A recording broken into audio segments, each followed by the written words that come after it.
The fundamental focus, the sole purpose and mission of these schools is to impart a quality Jesuit education to over 500 mostly African American young people, all from low-income families and all on full scholarships, so that they might become successfully dynamic and productive citizens, men and women for others and with others. There is no greater link between Jesuit education and Baltimore than Father Bill Waters. Through his career in the Society of Jesus, he has fostered the creation of 3 schools and several social outreach ministries that serve low-income families all across the city. His approach to being active in issues of education and social justice is simple. Rather than curse the dark, light a candle. Born in Montclair, New Jersey, Waters attended St. Peter's Preparatory School from 1948 to 1952. During his time there, he was fascinated by the Jesuits and their take on education. After graduating from St. Peter's Prep, he told his mother he was going to enter the Society of Jesus. Father Waters took a train to Baltimore and applied to the Maryland province that June. His first encounter with Jesuit education in Baltimore was at Loyola High School during the summer of 1959, as he took part in a 6-week teacher training program under the guidance of Father John Sheridan. He moved on to teach full-time at St. Joseph's Preparatory School in Philadelphia between 1959 and 1962, and was ordained a Jesuit priest in 1965. Father Waters returned to Loyola Blakefield for 6 years, from 1969 to 1975. During this time, he taught religious studies to juniors and seniors, but his major contribution to the school was starting a retreat program at the Bellarmine Retreat Center in Blue Ridge Summit, Pennsylvania, where hundreds of dons would go on to spend their weekends and summers, strengthening their faith with one another and with God. With the assistance of then-Jesuit Frank Fisher, he also founded the school's first Black Student Union to give the dozen African American students attending Loyola an outlet to express themselves and time to reflect on life at Blakefield. The Blue Ridge Summit up near the Pennsylvania state line, was a place that the Jesuits bought in the 60s that was to be used for meetings and retreats. Bill was one of the folks who was the caretaker for the Blue Ridge Summit, and he was the person who would arrange for groups to go back and forth. But it gave you the opportunity to get away and think and reflect upon life and to meet and make some decisions.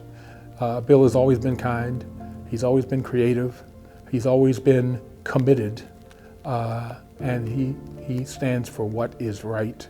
He's helped to provide a quality education to a lot of people over a lot of years, and for that, some would call him a saint.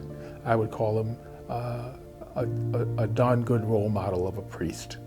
It was during the summer of 1974 when Father Waters discovered his calling to help the underserved and marginalized. He attended an 8-week immersion program in Mexico called Horizons for Justice, where he and 28 other Jesuits from around the country lived among and ministered to the poorest people in the country. This experience inspired him to request to go to Africa while on sabbatical in 1985.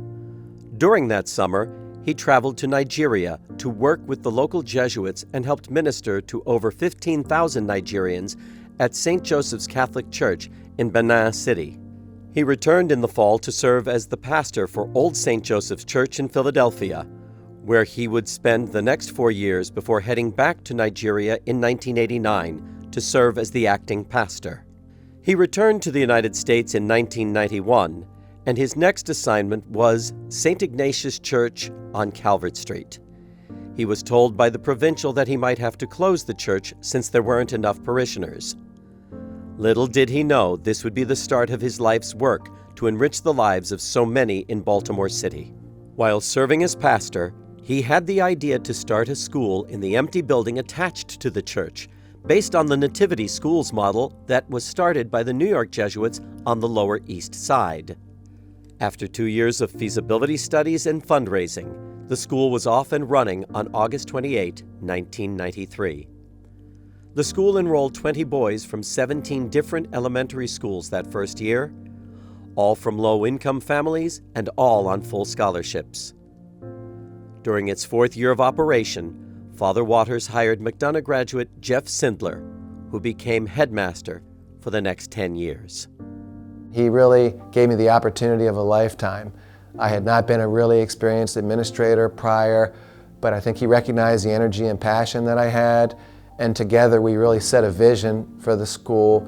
He left us a lot of room to develop a vision for ourselves as a faculty, and was just a master facilitator at getting the most out of a bunch of highly underpaid, hardworking, and very idealistic young teachers, men and women. And it was the best 10 years of my life. In 2004, Father Waters stepped down as president of St. Ignatius, but remained pastor at the church for one more year. In 2014, the school moved to a new location in Federal Hill and added a 5th grade. The school currently enrolls 115 students, a number of whom have gone on to attend Loyola Blakefield. After leaving St. Ignatius, Father Waters moved on to his next project, a Jesuit high school in Baltimore City. Inspired by a trip to Chicago in 2003 to visit the original Cristo Rey Jesuit high school, now a network of schools which serve urban low-income families across the country, Waters began raising funds, and Baltimore's own Cristo Rey Jesuit High School opened its doors in the Fells Point neighborhood in 2007. We had a task, and the task was basically to do a feasibility study to determine if it was going to be feasible to start a Cristo Rey school in Baltimore. That meant we needed companies that would hire our students. We would need the funds to be able to start the school. We needed a location. And I'd never done anything like that, so it was quite a task to think that I was going to be the guy to look through and to start up some of that. At times along the road, you sort of like, how is this going to work? And Father Waters would leave the office at the end of the day and say, "Courage, Will, courage."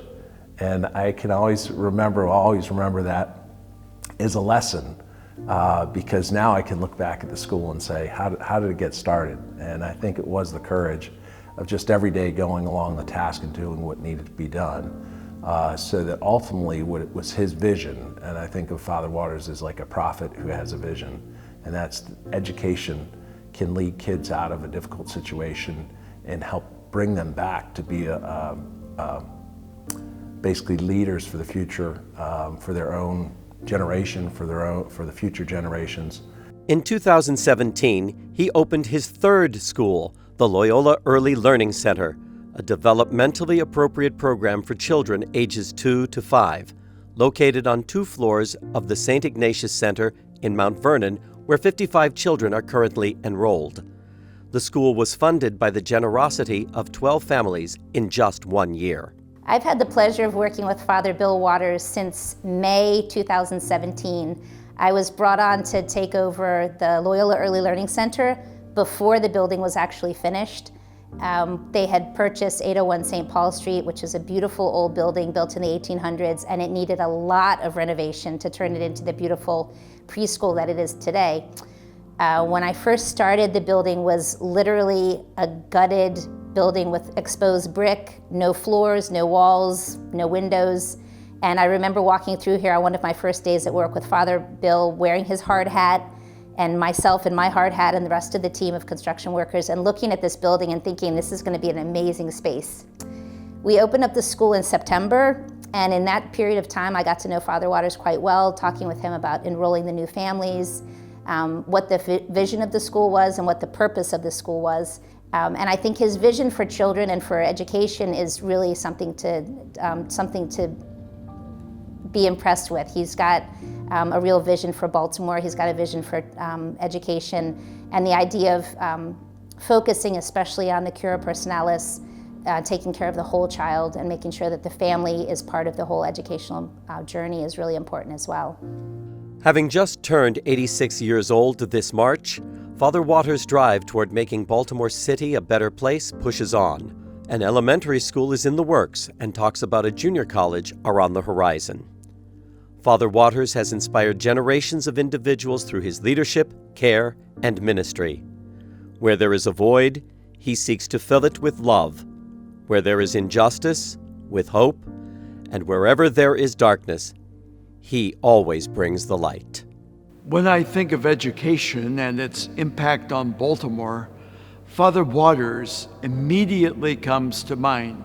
His commitment to providing greater access to Catholic education and his unwavering dedication to issues of social justice are an inspiration to all of us. Father Waters, thank you for the proud legacy you have created here in Baltimore.